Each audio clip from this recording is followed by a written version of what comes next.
মোহনপুর গ্রামে থাকতো বিমল। আর বিমলের সাথে তার স্ত্রী মায়া এবং তার ছেলে রাহুল। বিমল খুব গরিব ছিল এবং সে কোনো কাজই পারত না। এই কারণে বিমলকে কেউই কাজে নিত না। সে প্রায় গ্রামের সব দোকানেই কাজ খুঁজে ফেলেছে, কিন্তু বিমল কোনো দোকানেই কাজ পেল না। সে রোজ বিকেল বেলায় হতাশ হয়ে বাড়ি ফিরতো। একদিন বিমল মায়াকে বলে, মায়া, কেউই তো আমারে কাজে নিচ্ছে না, এখন কি হইব? তাহলে শোনো, আমাদের মহেশ দাদার তো পরোটার দোকান আছে, তুমি দাদার সঙ্গে কথা বলে দেখো না। ঠিক আছে, তুমি যখন বলছো তাহলে একবার মহেশ দাদার সাথে কথা বইলা দেখি। বিমল আর মায়া এ কথা বলতে না বলতেই কোনো এক কারণে মহেশ বিমলের বাড়িতে আসে। আরে দাদা, তুমি হঠাৎ আমাদের বাড়িতে? আরে আরে একা একা পরোটা বিক্রি করতে ভালো লাগছে না, তাই ভাবলাম যে একটু বিমলের বাড়ি থেকে ঘুরে আসি। দাদা ভালো করেছো, আমাদের বাড়িতে এসো। তা তোরা কি আলাপ করছিলি? হ্যাঁ, আরে দেখো না দাদা, বিমল কোনো কাজ পারে না দেখে বিমলকে কোনো দোকানদারি কাজে নিচ্ছে না। তা তোমার দোকানে কি বিমলকে কাজে নেবে?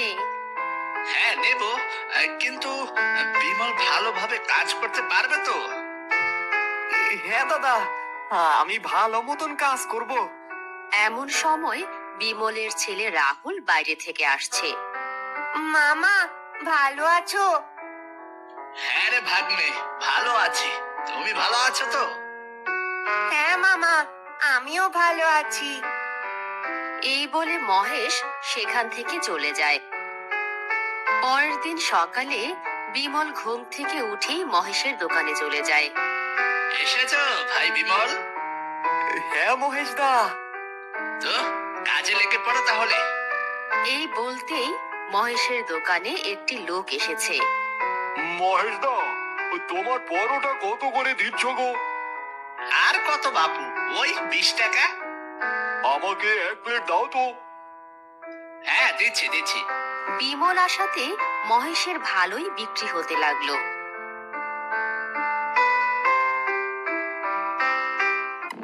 কয়েক মাস পরে মহেশের ব্যবসা আগের চেয়ে দ্বিগুণ হয়ে গেল।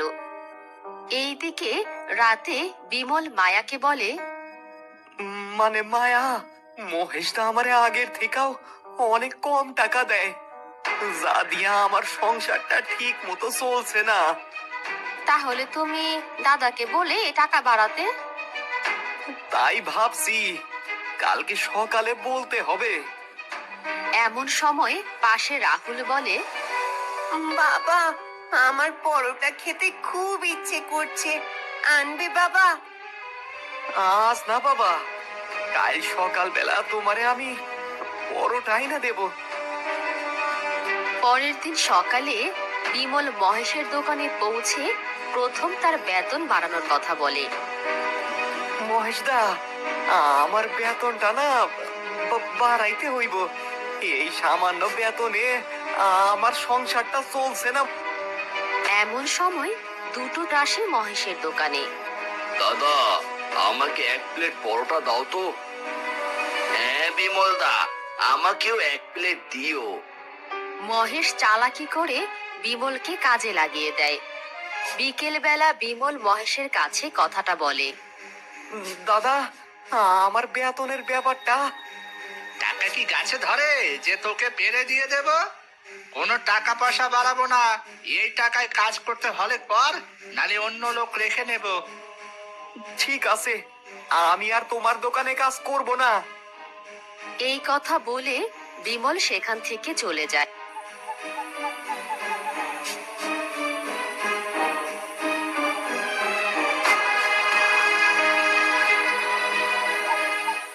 সেই দিন রাত্রেবেলা মায়া ও বিমল গল্প করছে।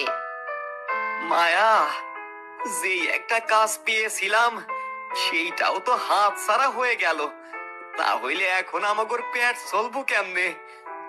আমার কাছে কিছু গহনা আছে, সেগুলো বিক্রি করে তুমি কাল সকালে পরোটা বানানোর জিনিসপত্র কিনে নিয়ে আসবে আর একটি ঠেলা গাড়ি ভাড়া করে আনবে। আমি পরোটা বানিয়ে দেব, আর তুমি ঠেলাতে করে পরোটা নিয়ে গ্রামে গ্রামে ঘুরে ঘুরে বিক্রি করবে। ঠিক আছে, আমি কালই সকালবেলা সব কিছুর ব্যবস্থা কইরা নেব। মা, আমাদের এখানে পরোটা হবে? কি মজা, কি মজা! আমি পরোটা খাবো।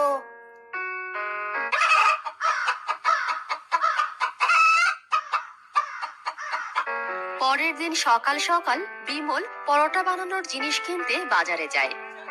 দাদা, আমারে 2 কেজি ময়দা, 1 কেজি তেল আর 2 কেজি আলু দিও তো।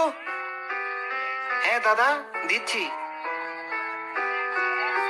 কত হইল দাদা? 200 টাকা বিমলদা। এই যে, এই নাও।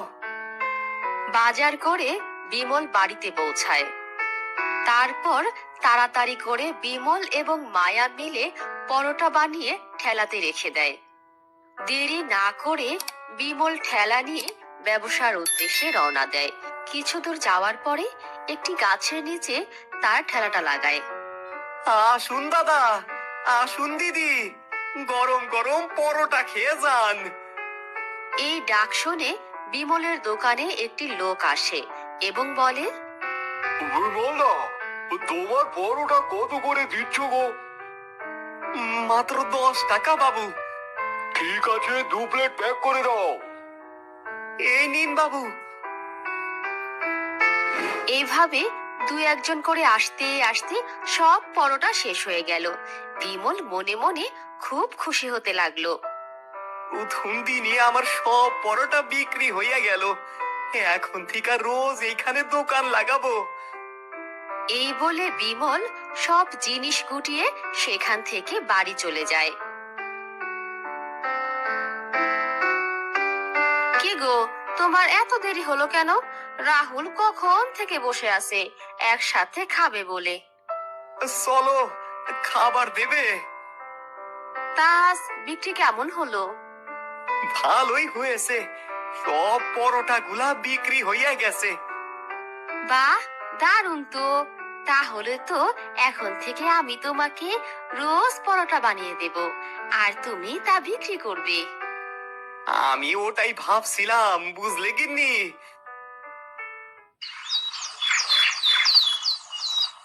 বিমলের এই ব্যবসা দেখে মহেশের মনে হিংসে হতে থাকে। এই বেটা বিমলের ব্যবসা তো ভালোই চলছে, এরকম হলে তো আমার ব্যবসা লাটে উঠবে। না, কিছু একটা করে বিমলের ব্যবসাটা বন্ধ করতে হবে। একটা বুদ্ধি পেয়েছি। তা কি বুদ্ধি পেলেন বাবু? তাহলে শোন।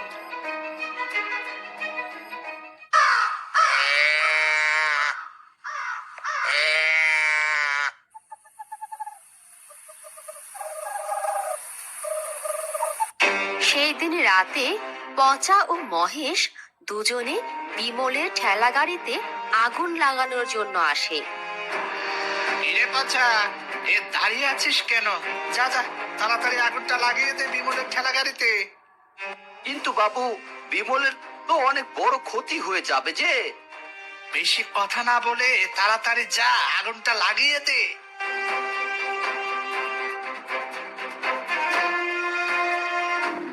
এই বলা মাত্রই পচা বিমলের ঠেলা গাড়িতে আগুন লাগিয়ে সেখান থেকে পালিয়ে যায়।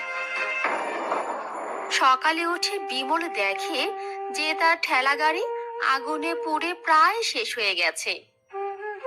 গিন্নি, ও গিন্নি, বাইরে আইসা দেখো কি হয়েছে আমাদের ঠেলা গাড়ির।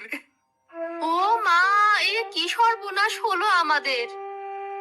কিন্তু কিন্তু এই সর্বনাশটা কে করলো আমাগর? ও বিমলদা, তোমার ঠেলায় যে আগুনটা লাগাইছিল আমি তাদের দেখছি। কালকে আমি দোকান থেকে ফেরার পথে দেখলাম যে মহেশ ও পচা তোমার ঠেলা গাড়িতে আগুন লাগিয়ে পালিয়ে গেছে। এ কি বলছো গো রতন দা? হ্যাঁ বিমলদা, আমি ঠিকই বলছি। ঠিক আছে বিমলদা, আমি তাহলে এবার আসি। এই বলে রতন চলে যায়। এরপর বিমল হতাশ হয়ে বলে, এখন কি করব? কোথায় যাব? বলছি একদিনে যত টাকা বিক্রি হয়েছে সেইটুকু টাকা দিয়ে ঠেলাটা ঠিক করে আনলেই তো হয়। তা ঠিক বলেছো গিন্নি, তাই করি। এরপর বিমল মায়ার কথা মতো ঠেলা গাড়ি নিয়ে ঠিক করতে চলে যায়। ঠিক করে আনতে আনতে সন্ধ্যা হয়ে যায়। একদিন সে ঠেলা গাড়ি নিয়ে আবার সেখানে গিয়ে পরোটা বিক্রি করতে গেল। সেইখানে আবার বিমল আগের মতন ডাকাডাকি করতে লাগলো। আসুন দাদা, আসুন দিদি, গরম গরম পরোটা খেয়ে যান। এমন সময় দুটো লোক বিমলের দোকানে আসে এবং বলে, বিমলদা, দু একদিন আসোনি কেন? হ্যাঁ দাদা, আমরা তোমার জন্য অপেক্ষা করে থাকতাম। আরে বাবু, মহেশ দা আমার ঠেলা গাড়িতে আগুন ধরায় দিয়েছিল, তাই তো ওই ঠেলা গাড়ি ঠিক করতে কিছু সময় লাগে গেছে। বিমলদা, তোমার এই ব্যবসা দেখে আবার ওই মহেশ দা কোনো কিছু করতে পারে, তুমি সতর্ক থেকো। সেদিন বিমল তার ঠেলা গাড়ি নিয়ে তাড়াতাড়ি বাড়ি ফিরে আসে। কি গো, আজকে এত তাড়াতাড়ি চলে এলে যে? যে আমার ঠেলা গাড়িতে আগুন লাগিয়েছে তাকে ধরার উপায় পেয়ে গেছি। এই বলে বিমল ঘরে চলে যায়। এইদিকে মহেশ বিমলকে আবার ব্যবসায় আসতে দেখে ব্যঙ্গ করছে। ওর ঠেলা গাড়িতে আগুন লাগানোর পরেও ব্যবসা করছে। দাঁড়া বিমল, তোকে শায়েস্তা করবো আমি।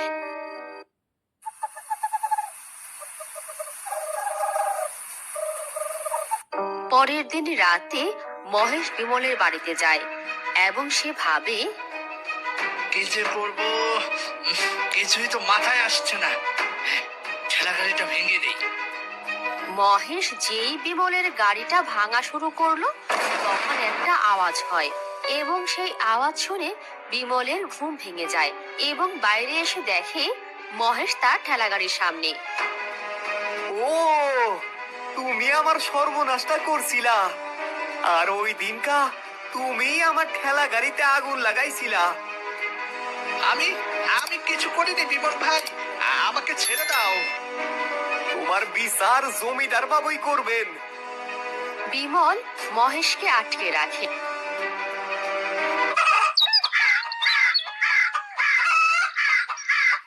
পরের দিন সকালে গ্রামের বট গাছ তলায় সব লোক উপস্থিত হয়। মহেশ, তোর এই অপরাধের ফলে তোর 1 মাসের জন্য এই গ্রামে পরোটার দোকান বন্ধ থাকবে। এই শুনে মহেশ সেখান থেকে মন খারাপ করে চলে যায়। বিমলের ব্যবসা আবার আগের মতো হয়ে যায় এবং বিমল আর তার স্ত্রী সুখে শান্তিতে দিন কাটাতে শুরু করে।